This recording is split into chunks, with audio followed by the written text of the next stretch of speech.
Քո հրաշքն ամեն օր ուղերձների շարք։ Մի քիչ մեղրը շատ օգտակար կլինի։ Երեկ մենք տեսանք, որ Տերը ցանկանում է քեզ դարձնել օրհնության գործիք մյուսների համար։ Այո, օգնելը և մարդկանց բեռները թեթևացնելուն միտված գործողությունները կարևոր են, սակայն պակաս կարևոր չեն նաև մեր խոսքերը։ Սիրելի՛ բարեկամ, գիտե՞ս արդյոք, թե ինչպիսի ազդեցություն կարող են ունենալ քո խոսքերը մյուսների վրա։ Ինչպիսի՞ն են քո շուրթերից դուրս եկած խոսքերը։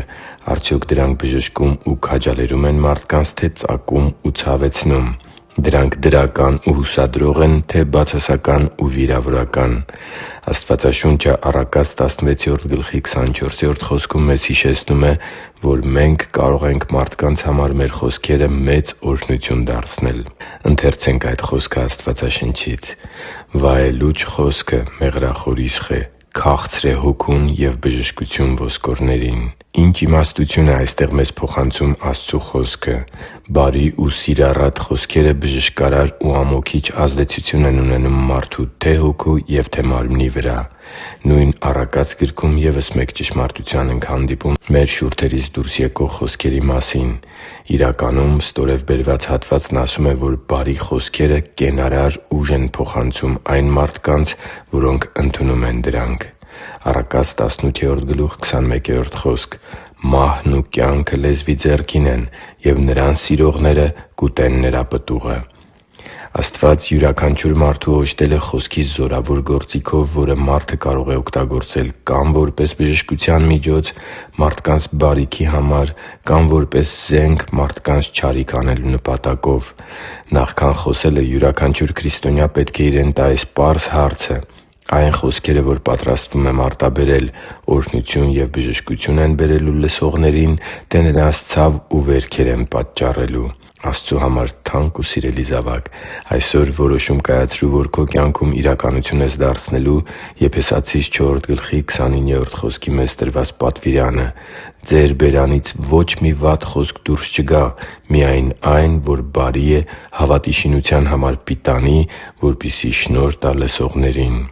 Սա խորհուրդ չէ, ոչ էլ առաջարկ։ Եվ ոչ էլ Աստված պայման է դնում ու ասում, թե բարկացած ժամանակ բացառություններ կարող են լինել այս պատվիրանից։ Շատերը կարծում են, թե մեղավորն իրենք չեն իրենց շուրթերից դուրս եկող վատ խոսքերի համար, այլ այն մարդիկ, որոնք իրենց ստիպում են նման խոսքեր արտաբերել։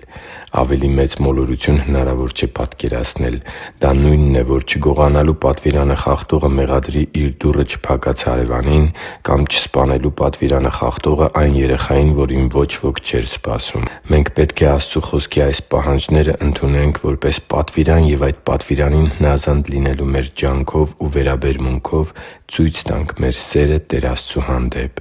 Իսկ ինչու՞ չկարևորենք այս պատվիրանը, երբ մեր բառերը կարող են լուսավորել ինչ-որ մեկի օրը, խրախուսել ինչ-որ մեկին, որ ընկճված և ուժասպառ է,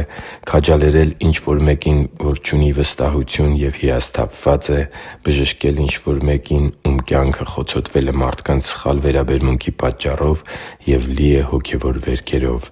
Բաց մի՛ թող քո խոսքերով շրջապատիդ մարդկանց համար օրհնություն դառնալու այս հնարավորությունը։ Տարածի՛ր քո շուրջ մեղրի պես քաղցր ու անուշահամ խոսքեր։ Ոչ թե կեղծված մեղրի նման շաքարակալած խոսքեր, այլ ազնիվ մեղրի բժշկարար ներգործություն ունեցող անկեղծ խոսքեր։ Եվ եթե հնազանդվես Տեր Աստծու այս պատվիրանին, ապա ոչ միայն օրհնություն կդառնաս քեզ շրջապատող մարդկանց համար, այլև ինքդ քեզ շատ ավելի թեթև ու երջանիկ կզգաս։ Այսօր հորդորում եմ քեզ սեր, բարություն և առատաձեռնություն դրսևորել քո շրջապատի մարդկանց հանդեպ քո շուրթերից դուրս եկած պարզ, քաղցր ու բարի խոսքերի շնորհիվ։ Հիշի՛ր, որ դու Աստծո հրաշքն ես, և Աստված սիրում է քեզ։ Շնորհակալ եմ, որ դու կա՛ս։ Սիրով և աղոթքով, Արման Մանուկյան։